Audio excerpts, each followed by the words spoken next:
welcome to you all at today, which is our 5th webinar in this series. Thank you all for joining us. So for those of you joining who don't know us, we are Irish in Britain, and we are a membership organisation supporting a network of Irish organisations throughout Britain, and also supporting the growth, the work and the well-being of the wider Irish community. So my name is Aisling. I will be hosting today's webinar, which means I'll be doing the techie bits in the background. So before I hand over to my colleague and our speaker, I'll just run through some housekeeping bits and pieces. So this session today is recorded, but only our speaker and panelists will appear on screen. And the recording is only to be used as a resource, which will be uploaded and accessible on our website as part of our dementia training and information. You should have all received a link in your invitation to our privacy policy, but I will also post it in the chat box shortly once this session has begun. So as attendees, you're not visible and your microphones are on mute. If you look to the bottom of the screen, you'll see both a chat box and a Q&A box. So throughout the session, I'll be monitoring those. And at the end, we're going to hold space for question and answers. So please put any questions, queries, comments in those boxes throughout, and I'll be monitoring them. Also, just to say, anyone attending today, if you don't wish to be emailed or contacted regarding sort of further sessions or any information, then you can let me know in the chat box below or drop me an email. Okay, so I think what I'll do now is I'll just hand over to Anne, who is our operations manager, and she will just talk briefly about the project, and then she will hand over to our speaker for today.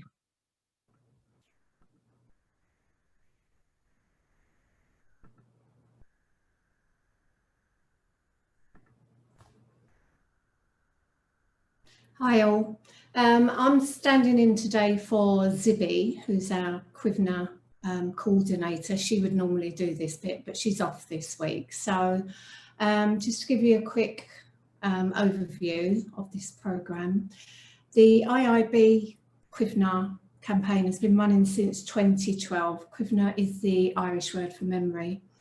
The campaign has raised awareness of dementia, supported the development of culturally sensitive community services for Irish people, and equipped volunteers and staff to address the needs of Irish people with dementia. Dr. Mary Tilkey, the founder of this campaign, is with us today on this webinar. This particular Quivner Carers project was funded by the Department of Health and Social Care and Race Equality Foundation to help family carers with what, as you will all know, is a very demanding role for which there is very little external support. Our speaker today is Amanda McCarren, Head of TIDE and the National Lead for Scotland. TIDE stands for Together in Dementia Every Day.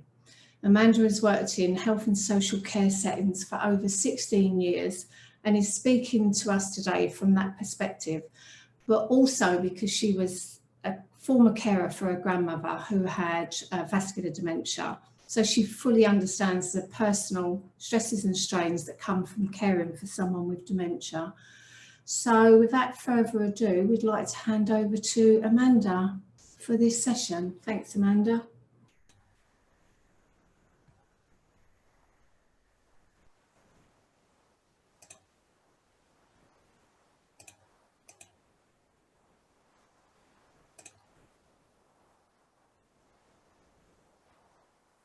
Hi there, thank you, Anne. Thank you for handing over to me. Good afternoon, everyone. I'd just like to say thank you for inviting me along to this session this evening for you. I'm just going to share my screen just now and go through the presentation with you.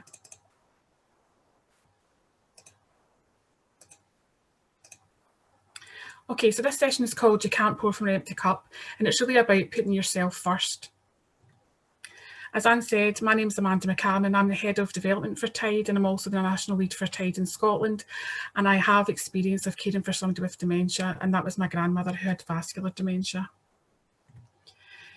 So the whole premise of this session is about that you can't pour from an empty cup. So as carers, if you continue to keep giving and giving and giving and not doing anything for yourself first, then you'll come to a point where your cup will be empty and you won't have anything else to give. And that will have a detrimental effect on both you and the person you're caring for. So why did we start this session? Carers often put their own needs last and prioritise the needs of the person they care for first.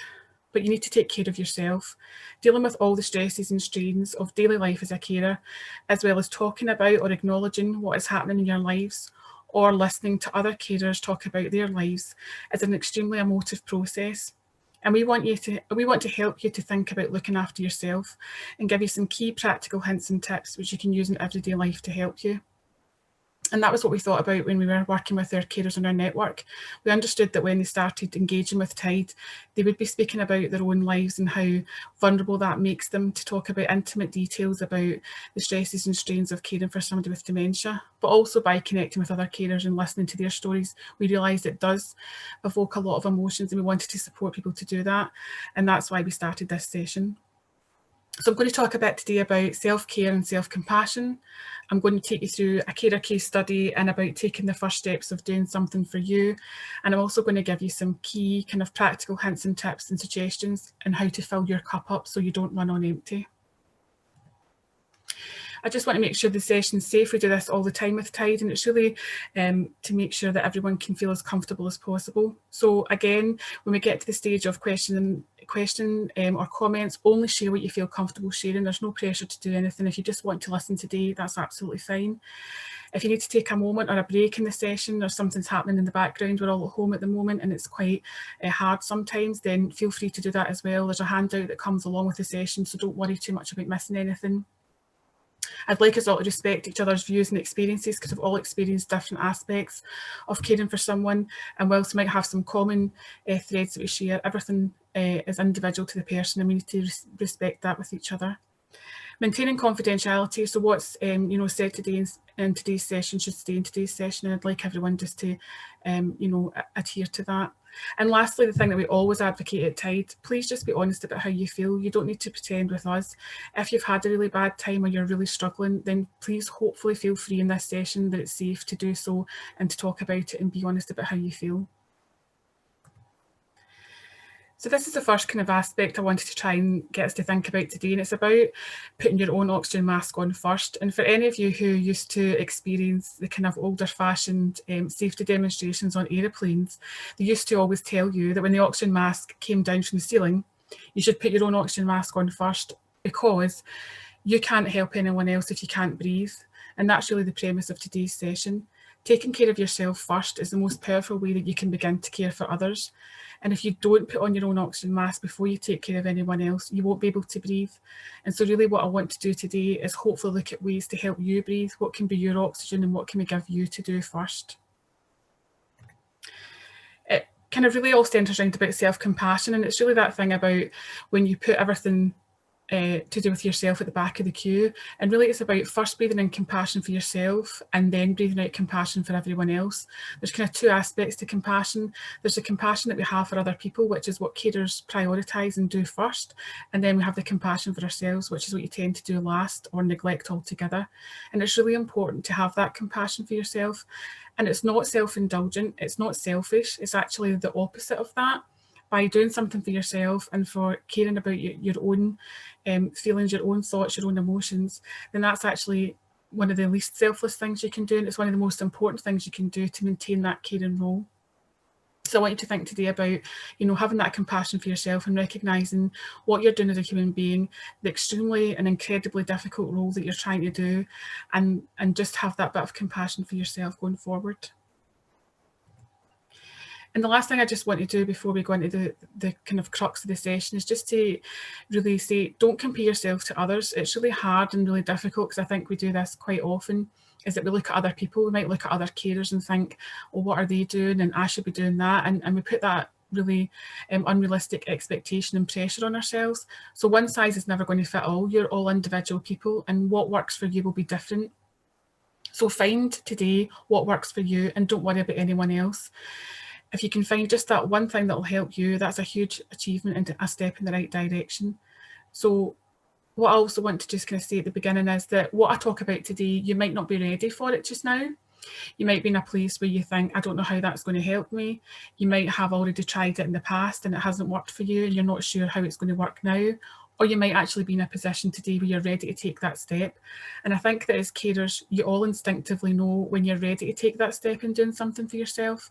And so the reason why we give the handout as well is that what I want you to do is, if you're not ready for it today, or you don't think you can start doing it today, then just put that handout, you know, print it out, put it in a drawer somewhere, or save it on your computer, and you'll know yourself when you're ready to take that step, and then all the information will be there for you. So again, after today, no pressure to do anything, just take in the information and hopefully decide when's right for you. So I just want to take us through a case study. This is one of our carer characters, and her name is Dianne. And I just want to take you through a couple of bits of information about Dianne. So Dianne is married to Fraser, who has younger onset dementia. She is a mum to 2 teenage children who still live at home with them. She works full-time. She is currently spending a lot of time on the phone about medication and care at home for Fraser, and she's not sleeping very well. She's really worried about everyone, and she's overwhelmed that she has the responsibility of running the house on her own, and she hasn't been out or seen any of her friends in over 6 months. So if you think about Dianne's situation that she's in just now, and you put yourself in Dianne's shoes, and you imagine what that type of stress and strain and worry is having on her. So what effect is it having on her physically, and what effect might it be having on her emotionally and psychologically? And this is just a few of the possibilities, because again, everyone reacts to stress differently, but these are things that might happen to you. So she might have, it might affect her brain and her nervous system. So she might have headaches, feelings of despair, sadness, eating problems, trouble concentrating, panic attacks. It might affect her skin. She might have acne or other skin problems. It might affect her muscles and joints. It could affect her heart. She might have high blood pressure or a fast heart rate. It might affect her stomach. She might have nausea or stomach pains, heartburn, digestive issues. It might affect her pancreas. She might be increased risk of diabetes. It could affect her intestines, her reproductive system, and her immune system. Many carers speak to us about feeling that they get lots of colds and flu-like symptoms on a regular basis because their immune system's suppressed. And if we look at the psychological effects, there's a huge list of possibilities of how that stress and strain might be impacting on Dianne's mental health. So she could have anything from mood swings to resentment, low self-esteem, anxiety, feelings of guilt, angry outbursts, feeling overwhelmed, and feelings of hopelessness. So as you can see, there's lots of different ways that it will affect you. And if you don't do something for yourself, if you don't put yourself first and you neglect your own health and well-being, you'll get to a point where your body will start to tell you that it can't cope anymore. And that will either come out in some of these physical symptoms or these emotional symptoms, or it could be a combination of both. And that's the point. If you keep going and keep going, then the cup will become empty, and you'll get to this point where your body will just say, I can't do this anymore. And what we want to do today is look at how we can try and prevent some of that from happening. So what could Dianne do to try and overcome some of these issues? So here's a list of different suggestions that we get from carers that we work with in some of these sessions that we do. And as you can see, the list can basically be endless. There's lots of different things that you can do that for yourself, you know, something that you can do that's just for you. So it could be going for a walk, it could be cooking or baking, it could be knitting or sewing, it could be talking to other people who understand, yoga, face packs, writing, sitting with pets, dancing, anything at all, any of those types of activities that are just for you, that you could be a passion of yours. It might be a hobby that you've had in the past that you've had to give up or you've not spent so much time doing. So there's lots of different options that you can do to try and help you to overcome some of that stress and strain. I don't have the time. This is probably one of the biggest responses that I get from carers when we're talking about trying to do something for yourself, and it's a legitimate and valid point. Usually your caring role takes up a huge amount of your time, and you often find, where can I get that time to do something for myself? And so what I want to touch on just now is some really short, easy things, easy activities that you could start to do if you find that time is a big issue for you. And really it's around about mindfulness and mindfulness in everyday activities. So a lot of people are kind of hesitant about kind of embracing mindfulness, and they think that it takes a lot of time, and a lot of people still see it as sitting in the middle of the floor for an hour and doing meditation, but it doesn't have to be like that. One lady I spoke to who told me that she really struggled for time said that the one thing that really helped her was doing some really short breathing exercises first thing in the morning when she woke up. And so in the handout you'll receive, I've put a couple of different breathing exercises in there. And again, that's something that might only take 2 minutes at most, but it's something if you do it every single day, it's that kind of step in the right direction to doing something for you. And you might not think it'll have a huge impact on your health, but you'll actually find that it will if you just take that time, even a short amount, a couple of minutes in the morning. And the other thing to do is think about everyday activities that you're already doing. So how can you fit some mindfulness into that? So if you think about something like taking a shower or having a bath or getting washed, now most of us do that on a daily basis. And if I ask you just now to think about this morning, when you had a shower or got washed, did you actually take the time to think about what you were doing, or did you just do it on automatic pilot? Did you just go into the bathroom and just start the routine and just do it without thinking? And also, when you were doing that, were you thinking about everything else you had to do that today? What else you had to do? What things you had to do? Was there phone calls you had to make? Was there things that you had to do for the person you're caring for? Was your mind still going at 100 miles an hour while you were getting washed? That's what happens to most of us. But what you can do is you can start to be mindful while you're doing that activity. So the next time you go into the shower, for example, what I'd like you to do is think about what can you feel, what can you see, what can you smell, and what can you hear?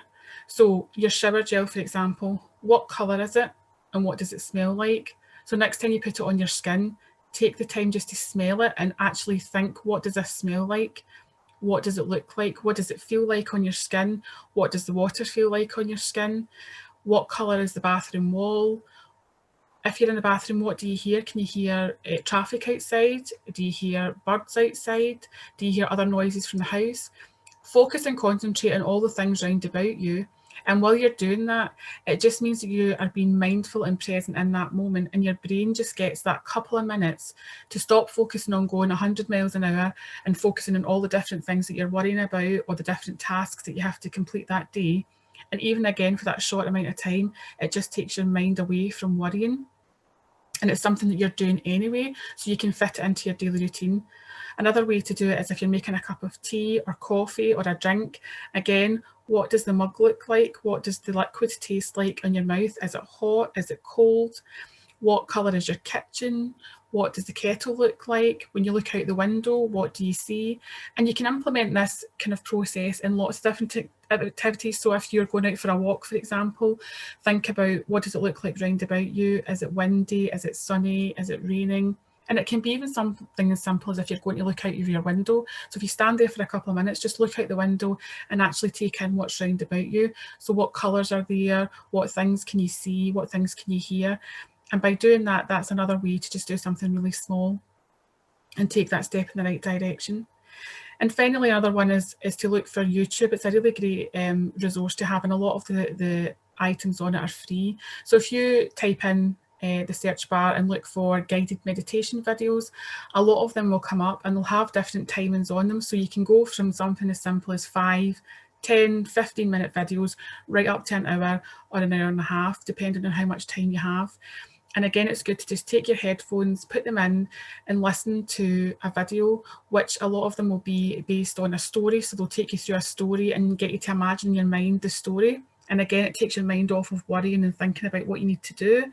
Or some of them will take you through breathing exercises or doing that kind of body scanning where they'll start at the top of your head and go right down to your feet and get you to start relaxing each part of your body. Because if you're really stressed out, you probably might be doing it just now. Are your shoulders up? Do you feel like you're tensing up all the time? Just let your shoulders drop down. Think about your jaw. Is your tongue sitting just now at the roof of your mouth? Because that means that mostly you'll be holding all your tension in your jaw and your face. So just let your tongue drop down, relax your muscles in your face, and just take that time to relax your muscles. So you can do that through a video and she'll take you through all the different stages. And if you can find that time, whether it's in the morning or if it is at night time, it's a really good way to try and get some sleep, because a lot of us when we're caring don't get broken sleep, and sometimes when you actually lie down to go to sleep you can't switch your brain off as well. Your brain's still thinking about everything and worrying about everything, and you might find you're not really getting good quality sleep whenever you can. So that's another good way of doing that last thing at night, just to try and give yourself even a couple of hours of some good restful sleep, which will also help you both physically and mentally. Setting your goals. This is a really important thing about thinking about how do you take that first step. So a lot of the time carers tell me that, you know, I've given them all of these suggestions and everything is so overwhelming in their everyday life, they don't know where to start. And so the best way to do that is to start setting a goal for yourself. And these are a few hints and tips about how to do that. So focus on one goal at a time. Make it your own. Make it measurable. So if you decide to do something for yourself, say to yourself, right, what I'm going to do is pick how often you're going to do it. So for example, you might say, right, once a week, I'm going to take a walk round about my local area and that's for me. And how am I going to know I'm doing that? Well, I'm going to write it in my diary and I'm going to tick it off each time I go and do it. So it's something that's easily attainable for you, making it realistic, not setting your target too high. So that's about setting that bar low. Pick just one thing to start with. Pick something that you know you'll enjoy and pick something that you know you're probably going to be able to manage. And then it means that when you do achieve that, you feel that confidence come into you and you feel that benefit because you've actually been able to do it. And remember that changes take a while. So again, if you decide to do something and you're not able to do it all of the time, or something happens and you have to put it back a bit, don't beat yourself up too much about that, because things take a while to embed in. But as long as you keep trying and you keep having that mindset, then you will get there eventually.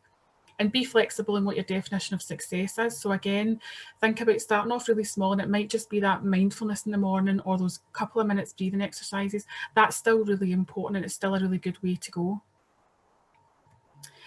So this is my kind of homework that I want to give you and that I do in all these sessions.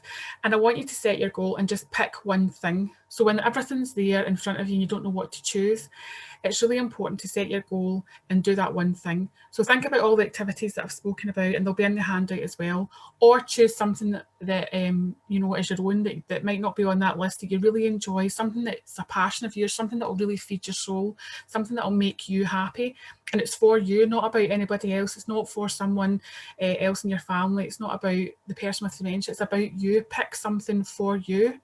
And what I want you to do is I want you to write it down. So we provide the templates on the right hand side are templates that Tide have developed that I'll also forward to you, that you can use if you'd like, or alternatively find a post-it note or a plain piece of paper in a book you've got at home, and write down your one thing that you've picked. So write down, for myself, I'm going to, and then write down what it is. And then stick that somewhere that you'll see it every single day. So it could be the side of your mirror where you get ready in the morning. It might be on your bedside table. It could be on the fridge. It might be in your handbag or in the car. But put it somewhere that you'll see it every single day. And every single time you see that, say it to yourself again, for myself, I'm going to, and remind yourself and use that as inspiration to keep doing something for you. And this is just a kind of little bit in the middle, just to kind of highlight that again. If you don't make time for your own wellness, you will be forced to make time for your illness. And I want you to read that again. If you don't make time for your wellness, you will be forced to make time for your illness. And that's when your body will get to the point it will start to tell you, I can't do this anymore. So if you keep putting it off and keep putting it off, you'll end up making yourself ill, and there'll be a point where it will just come to a crisis situation for you. So this is what I want to move on to, about thinking about, well, if your cup is getting empty, you feel that you're running on empty, what can you do to fill that cup up? So here's some hints and tips that we've found by working with carers that have really helped them. So the first one is to sit with your thoughts and feelings and to feel them. And that's a really difficult thing to do. A lot of people are frightened to do that because they think that if they do it, if they open up that kind of Pandora's box to feelings, they won't be able to shut it over again. Or a lot of people are just frightened of feeling that feeling. And what I would say is that, yes, it is difficult, and yes, it can be really scary and really frightening. But if you don't feel those feelings, if you keep pushing them down and ignoring them, eventually that will start to come out as well. So that'll either come out physically in your body, and some of the symptoms we talked about earlier might happen, but also psychologically, it's not good for you not to feel those feelings. And so do it in a way that suits you. So if you feel any feelings, so if you feel happy, if you feel sad, feel happy, feel frustrated, feel angry, you're bound to feel all these different emotions at different points during any given day. But if you find yourself feeling these feelings, let yourself feel them. When you start to feel that feeling, just sit for a couple of minutes and let your mind feel them. A good way to try and, you know, kind of offload those feelings and to express them, and that's what I've said down there, is find a way that suits you to express them, is to find a way to get the feelings out of your body. And so one of the best ways to do that is called free writing. So again, if you just get an empty pad or a booklet in your house, we've also got some templates I'll show you that we've created for this as well. And just sit and start to write down everything that's in your head. It will not make sense to anyone but you, but just let yourself have that process, that physical process of sitting down and writing down everything you're feeling in your head. It might be things that you don't want to say out loud to anyone else because you feel you might get judged for them, but just write them down, and that whole process is really good. It's a good way of getting them out of your body. Another way to do it is a lot of people find different ways. So some people like to write it down as poetry or as stories. Some people like to draw it or take photographs, or some people like to do it through music. Whatever way that you find suits you, find that way and use that. And you can do it either, again, on a daily basis, you might do it on a weekly basis, or just whenever you feel that need of a significant event happens or something really stressful or really bad happens, then write those feelings down. And then what you can do with them after that, which a lot of people find really beneficial, is find a way to kind of get rid of the feelings. And so what you can do is, once you've written them down, you can either just scrunch up the paper and put it in the bin. And as you're physically putting it in the bin, say to yourself, I'm letting go of these feelings. That's them going. You can burn them. Some people put them in the fire or set fire to them. Again, as you see that happening, say to yourself, I'm letting go of these feelings. Or some people have found it really beneficial if they live near water, if they've gone down to the sea or a river. Again, just throw the paper away. And as you're doing that physical act of doing it, say to yourself, I'm letting these feelings go. And if you start to do that on a regular basis, it's just a good way and a good mechanism to get the feelings out of your body and away. I'd like you to be kinder to yourself and sign your own permission slip. And what I mean by that is this. So today I'm going to sign your permission slip, and from today I'm going to say that it's okay and that I give you permission to feel all of these things. And then from this day forward, what I want you to do is write your own permission slip and give yourself that grace to feel these things, because they're normal and they're okay. Now, you might not feel all of these things at the same time. You might not have felt these things at the moment, but there is a very high possibility that some of these things will happen to you. And a lot of carers put a lot of guilt on themselves because they think they shouldn't feel these things. And there are a lot of the things that they don't want to say out loud for fear of judgment. But most of the carers that we work with have felt these at some point. So it's okay to say that it's hard, because what you're doing is hard. The situation that you find yourself in is incredibly difficult, and you're doing the best that you can. So there are days when you're going to feel that it's really hard, and it's okay to say that, and it's okay to feel that.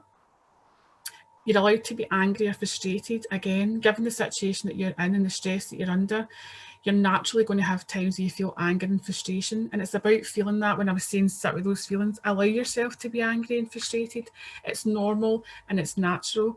And any other human being who had to deal with the kind of situations that carers find themselves in would have those same reactions. To expect you to not have that reaction is really unrealistic and unfair. You're allowed to lose your temper. That can also happen. It's a natural reaction to some of the stresses and the situations that you're in. And again, carers really beat themselves up about losing their temper. And it is really difficult and it is really sad when you do that, but it's normal and it's natural. So don't beat yourself up too much about it. Give yourself permission to lose your temper, because it's a natural feeling. You're allowed to scream out loud. Some carers just want to scream. So whatever that is, if you want to scream out loud into a pillow, if you want to go in the middle of nowhere and just let it out, again, it's that kind of process of letting those feelings out of your body. If that works for you, do that. You're allowed to do that. It's natural and it's okay to do that as well. If you want to cry, do that as well. It's another good way of releasing those feelings. And a lot of people don't want to cry as well, because they feel that sometimes it's a sign of weakness, or it's a sign that they're failing, or if they open up the floodgates, they won't be able to shut them back down again. But again, it's really good for your body and it's good for your system to let that out in whatever way works for you. So if you want to cry in the shower in the morning, if you want to cry late at night when there's no one there, if you want to cry in your car, wherever it is that you want to cry, give yourself permission to do that and allow yourself to feel those feelings at that point in time. I had a lady who told me that she used to take a chocolate bar, lock herself in the bathroom, have a good cry and eat her chocolate, and then she could come back out and keep going. So whatever way works for you, do that. Give yourself permission to do that as well. You're also allowed to lie in bed in the morning a little bit longer and not want to get up. That feeling is normal, and you might have that several times in any given week, because the situation that you find yourself in sometimes is so stressful, is so hard, that you think, I don't want to do this, I can't get up, I don't want to do this anymore. And it's okay again to sit with that feeling for a couple of minutes. Just let yourself feel that, let yourself say it in your head, write it down, and then give yourself those couple of minutes, and then you know you're going to get up anyway, but it's just okay to feel that. And you're also allowed to say that you want to run away or you can't do this anymore. And carers say that often. A lot of time they just say, I can't do this anymore and I want to just run away. And again, that feeling is normal and natural, and it's okay to do that. So from this day forward, if you get to a point where you feel any of those feelings, or you feel any of those kind of thoughts, or you have those thoughts in your head, then I want you to give yourself permission to feel that. And if you don't feel comfortable doing that, then just remember back to today and say that, Amanda, I gave you permission to feel that way, and it's okay to do that. Connecting with others is really important, so find your people, and you might have already done that through being on this network, and also that's what we advocate through Tide. It's just finding other carers, other people who have experienced the same issues that you have and who can really understand. Sometimes it's really difficult to talk to family and friends because they still don't really understand where you're coming from, and if you can find those people, that's a really good source of support and help for your mental and physical well-being. And there's lots of options for that. It might be in your local area, there might be some local carers groups, there might be some local organisations. Online is a huge area. There's lots of different organisations. Facebook has lots of support groups. So again, if that's something that suits you, if it's something that you like to do, if you like to be on Facebook, if you like to use the internet, search for areas where you can connect with other people who feel the same way as you, and you'll find that really beneficial. As I said, find a way that suits you to express your feelings and write that down. And one of the main ones at the bottom there is about kind of taking notice, being present and finding joy. That's something that carers tell me a lot they find really difficult because they don't know where the joy is in their life, and sometimes it's so difficult to find that. And it kind of follows on from what I said earlier on about that mindfulness and being present. So if you find that sometimes you think that where you are is almost like you're stuck. So you feel as if you get stuck where you are. So you have this diagnosis of dementia with the person you're caring for, and everyone else around about you and just life in general just seems to keep moving and keep going. And sometimes you feel like you're stuck and you're not moving forward. And sometimes you might find also that you feel that your life has passed you by, that sometimes everything's just so overwhelming and so consuming that things happen and you don't even realise. So it could be something like it's been somebody's birthday or a significant event in somebody's life, and then you just realise, actually, I missed that, or I forgot that was happening. Or you might turn on the television and the news will come on and you'll think, I didn't know that happened, because sometimes you just are not present in your life. You're just going through day to day on that survival mode and everything passes you by, and sometimes you get to a point where you stop and you think, I've missed so much. I've missed so much of what's been happening and what's going on round about me. And so what I want to say is it's kind of taking those kind of concepts about being mindful. And if you have moments in your life where you are experiencing joy and happiness, and they'll be there. So it could be with a person with dementia that you're caring for, it could be with other family members, it could be with colleagues. If you have a moment where you are feeling happy, or you're laughing about something, or something good is happening and you feel good inside, make it a practice, and sometimes it is something that you have to build up over time. Stop for a couple of minutes in that moment and feel what that feels like. Experience it, be present for it. Don't just kind of worry about something else you need to do at the same time, or just be with that moment for a couple of minutes. Feel it, see what's going on around about you, what else is happening, why are you feeling the way that you feel, and store that up, because if you do that often enough, you'll find that there will be some really hard days coming up. I can't take away the pain and the difficulties of dementia. I wish that I could, but what I can do is try and help you to see those moments of goodness and joy that happen in your life and store them up. And then when you have a really bad day or you have a really down day, think back on those moments and use that, draw from that store that you've got in your memory and in your heart and in your soul, and try and use that to help you just get through that really bad time. And the other really good way to do that is to keep a joy journal or a gratitude journal. And again, I've got a template I'll show you that I can send to you for that as well. And it's really easy to do. So what you can do is, again, just get in a blank notebook, and either at the beginning of every day or the end of every day, sit and think about writing down the book or the template that I give you 4 things that you're grateful for or that you've found joy in that day, and write them down. Now, it can be something really simple, like you had a really nice cup of coffee with your mum, or you had a really nice chat with your friend on the phone, or you had a really nice walk outside, or you watched a really good programme on the TV. Whatever it is that makes you feel grateful, you could be grateful for. You might be saying, I'm grateful for my health today. I'm grateful for, you know, you might have had a really good day with the person with dementia and had a really good moment together. Whatever it is that's happened, write that down. And then again, if you're having a really bad day or a really sad day, go back and look through those previous notes that you've taken and just read through, and you'll see there's actually been lots of different points in your life where you've had things that you're grateful for and things that you feel joy for. And again, just reading through that and remembering those times and going back to what it felt like can just be enough to get you through that really sad time as well. Hopefully, if that makes sense. And what I want to show you is these are the templates that I'll send to you. So this is the kind of free writing journal space. So again, we've designed these in case you want to use them. And again, it's just like writing them down. And again, you might also want to write down in this free space about some of the good times that you've had and some of the really joyful times you've had in your life. You can also go back in the past and think about things that have made you feel joyful in the past and write those down as well, because that whole process of going back and remembering those past times will also be really beneficial. And it also is really good to do that if thinking about the experiences you've had with the person with dementia as well, and go back about, you know, the times before in the past that have been really good for the two of you, and write that down as well. So I'll give you copies of these two kind of templates, and you can use them if you want to.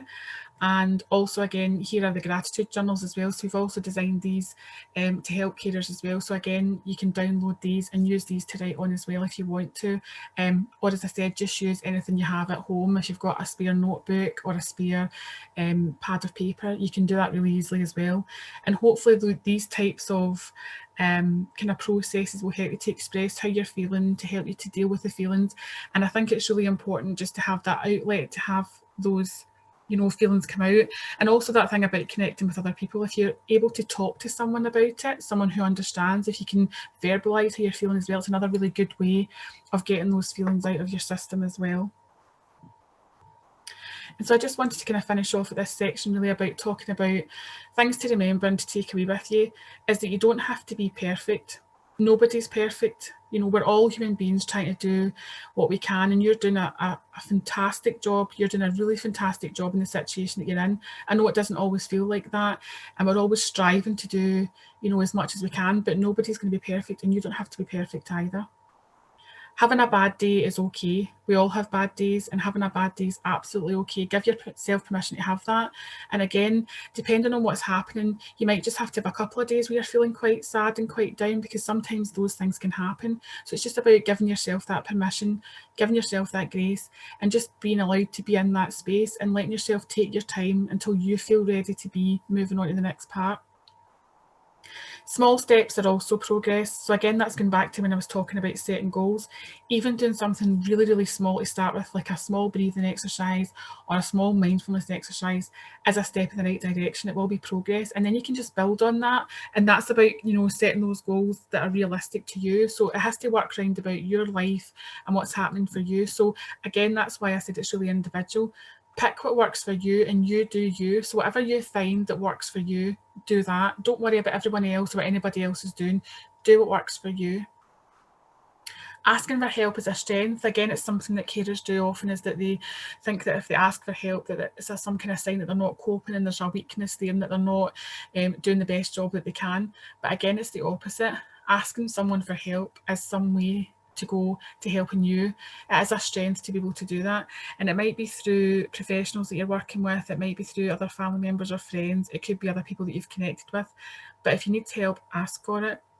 And lastly, the one I just wanted to finish off with, which again sometimes is really hard to feel, because sometimes you don't feel it from other people, is that you are loved and you are appreciated for what you're doing.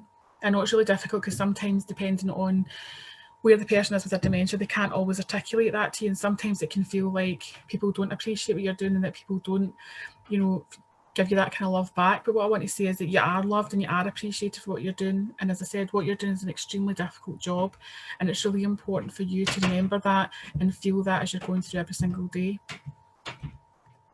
So I just wanted to finish off, this will be our kind of contact details. Our website has lots of different information about all of the different activities that Tide offers, including extensions of other sessions that we provide. So if you visit our website, you can find out more about that. We've also got a Twitter account, and we've also got a Facebook page as well, if that's again something you're interested in. Or after this, if anybody's got any questions or any queries for me, then that's my direct email that you can contact me on. And please feel free at any point to get in touch with me and ask me any questions or anything that you want to find out more about. I'm happy to help with that. Okay, so that's the kind of end of the main kind of presentation. It's just really open to if anyone's got any questions or comments or anything else they want to ask about some of the things that we've covered in the session. I'd be happy to do that now.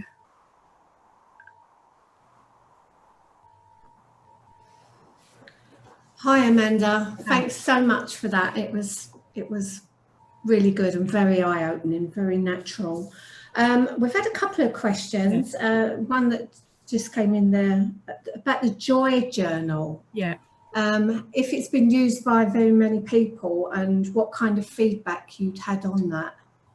Yeah, well, I've actually been speaking to a few carers recently who've been on some of our sessions, and they're starting to do that, and it was really nice to hear back from them that they're starting to do that. And it can be a really, I suppose it's just one of those kind of tools that if that's something that you really like, a lot of people don't like writing things down, so that's why I'm saying, you know, find what works for you, but a lot of people do find it really beneficial just to write that down. And I think it's that thing about sometimes when you get so consumed by everything, you can struggle to find joy, and I find that myself.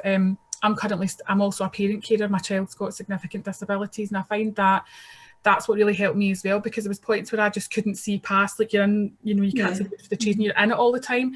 And I used to kind of see, well, I don't think there is very much joy. And then it was, someone said to me, well, start to write it down and look for it. And actually, when you do that, you actually can see there is quite a lot of joy, and you can just go back and read it. And it's just that kind of tool that you can go back, and it's memories for you, and it's ways to just connect that with your feelings. And so we've had really good feedback from it so far with people that are using it, and it's something that's really simple and easy to start doing.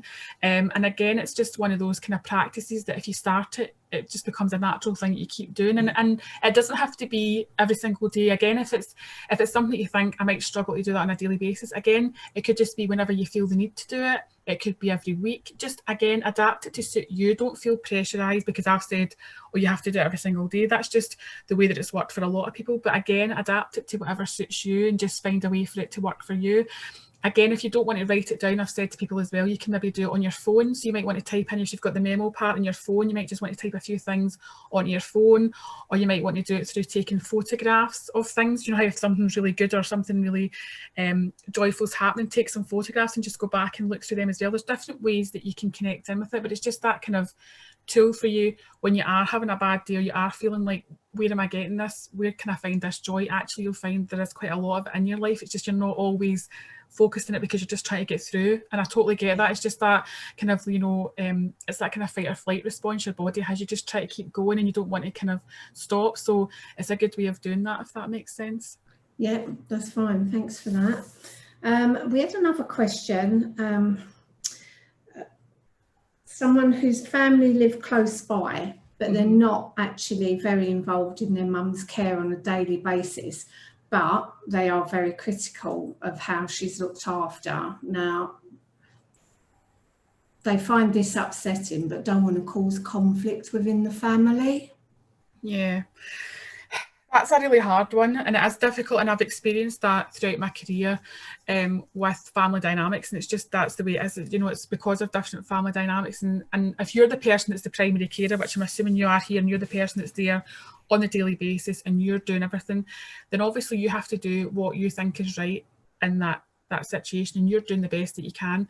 And it's also a lot easier for people who are not in that every day to make those, you know, judgments and make those assumptions and try and tell you what they think should happen. And I suppose one thing I could suggest that might work, it might not, but one of these things that you could do is, and it's something that we always talk about at Tide as well, is just to kind of write down some real life examples of what it is that you're actually experiencing. So what is it actually like to do the caring role that you're doing? So see if you're having those really, really hard moments, what is that actually like? Because if someone's not there with you 24/7, they won't be able, they can try and empathise and they can try and put themselves in your shoes, but they won't ever really be able to do that. So if you can write down your story or your experience and think of a couple of examples about when it's been really, really bad, and don't hold back, be really honest about how that is, and give that to your family and ask them to read it and say, this is the way that it's affecting me and the person with dementia. This is what our life is like. I want you to try and read this and see what you think. It might sometimes be enough to get them to start thinking about, actually, I never thought about that. I didn't realise that's how bad it could get, or that's how tough it could be. And it might be a way to open up those conversations to say, look, it is really difficult. I know you don't always agree with the way that I do things, but this is what I'm facing every single day. And it'd be really good if we could work together and that you could try and understand more where I'm coming from. It might work, it might not, but it's something that you could try just to get people. It's really trying to get someone to understand what it's like if they're not there all the time. So it might be something you could try. Okay, fine. Aislinn, I think, Aislinn, did you take some questions? Yes, thank you very much, Amanda, for that. I have a question here from a family carer.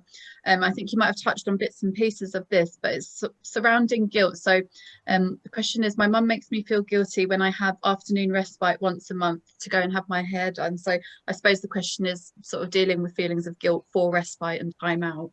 Yeah, guilt is it's probably one of the biggest issues for carers, because you've got guilt that other people will put on you. So that could be the person with dementia can do it, other family members we've just been talking about do it. But the biggest guilt of all is the guilt you put on yourself, because as carers, that's what you do constantly. You've always got that kind of, sometimes I can say, if you imagine it's like a metaphor, you've got a kind of backpack on and you've already filled that with guilt before you start listening to other people's guilt come on. And it's really difficult. It's a difficult emotion to deal with, and it's probably one of the hardest things to deal with. But what I would say is that, what we're trying to say today is that you need to, you can't ignore your own health and well-being. You're sacrificing a huge amount of things already in that caring role. And lots of carers sacrifice a huge amount of things to do that. And although the person with dementia might not always fully understand the level of sacrifice that you've made, and also they might put that, back to you by saying, you shouldn't be taking time away, or they might, a lot of times, sometimes if they get agitated or distressed, you worry about leaving them or going away and taking some time for yourself. But what I'm trying to say today is it's that kind of permission slip signing. So it's about giving yourself permission to do something for yourself. You have to do something for yourself. It's not selfish, it's selfless to do something for yourself. You have to take care of yourself. You have to put yourself first at some point, because all the way through, you're always putting the person with dementia first, and it's a natural reaction to do that. But you've got to do something for yourself, and it's okay. It's okay for you to go and do that. Now, I know it's difficult if the person's saying to you, you shouldn't be going away and doing that. And I think probably one of the ways I would advise is just to do that, writing that down. So it's about acknowledging the person is feeling that way and thinking in your head, if they've got dementia, that's what's happening. They're going to feel that way. They're not fully understanding where I'm coming from. And again, if you write that down on the kind of free writing, or, just getting those feelings out your head, feeling like I feel really guilty for leaving today. That person's putting that guilt onto me. But then you can write down, but you know what? I actually also need to do this for myself. This is what I'm doing. I have to take time for myself. Writing all of that down and expressing those feelings, even in a bit of paper, and writing that down is really good. Or even as you leave and you walk out the door, think to yourself, it's almost that kind of symbolism thing. So when you get to the point of it's okay, you're going to feel guilt naturally anyway. You probably feel guilty for leaving without your mum saying that to you in the first place. But when you get to that threshold of the door of leaving, when you step over the door, say in your head, I'm letting go of the guilt today, I'm doing something for myself. And as you do it physically, just let go as you go out, and try and go and have that time for yourself. When you come back in again, just be like, I was taking time for myself, Mum, and that's what I need to do. And even if they don't get that full understanding, you have to do that for yourself, if that makes sense. So try and feel that when you do that, let go of all those feelings, walk out the door, go and do that for yourself. And in that time, try and be present in that moment. Try not to worry about the fact that your mum's made you feel guilty. In that moment you're taking for yourself, be present, really feel the benefit of doing that for yourself, and that will hugely repay back to you, just in terms of you being able to keep doing what you're doing. So I know it's really difficult, and guilt is a real big factor in a lot of decisions that carers are making. But what I would say is you can only ever really do the best in that situation. You can only make those decisions and do what you're doing with all the information that you have at that given time. And nobody else can really give you any kind of opinion in that, because nobody knows how they would react if they were in exactly the same position. You can only do, you know, what you can do, and you're doing the best that you can. So just try and remember that in your head, and, you know, give yourself permission to have that time to yourself. It's important. That's great. Thank you, Amanda. That's really helpful. We just have another question here again from a family carer who says that their son helps by bringing shopping and dealing with you know, bank accounts and those sort of affairs, but ideally the carer would prefer if the son was to sit with their dad and allow them time out occasionally. So I suppose the question is around sort of communicating with family on what your needs are. Yeah, and again, it is difficult to do that as well. And I think that's that thing about asking for help, and it is a strength. And I think what I would again advise in this situation is just having a conversation with your son. So again, sitting down and saying, you know, you appreciate that they've, you know, helped you in all these practical ways, but actually the real help and what would be really beneficial would be if you could sit with your dad for an hour, 2 hours, however long it is you need to do, and let me get out. Would you be willing to try that? Could we try that for, you know, put a time on it, say, could we try that for a couple of weeks, see how we go? And then I think it's really important that if he's able to do that and you get that chance out, is to reflect back and tell them how important that's been for you. So to let them know that that's been really, really helpful, that's really benefited you, and you really appreciate getting that time away, and see if that works. It's just about being open and honest and trying your best to give them that explanation. And again, it might be helpful to use a real life example of when it's been really a lot of stress for you and why you know, you need to get away, and that might sometimes help someone understand where you're coming from. That's great. Thank you so much, Amanda. I think that's all the questions we have for today. Okay, So yeah. I think we might finish up even though we're a few moments early. So just on behalf of Irish in Britain, thank you so much for your session today. That was really helpful. Thank you very much. And just to say that our next session is on the 4th of November between 2 and 3, and that will be legal and financial considerations with Katie Reader from Age UK. We also hope that everybody will visit our website in our Quivner section, where this will be uploaded, and a number of other resources, including a carers forum. All right, so thank you everybody very much for today, and we'll sign off now. All right, thank you. Take care. Bye-bye. Thank you. Bye-bye. Bye. Bye.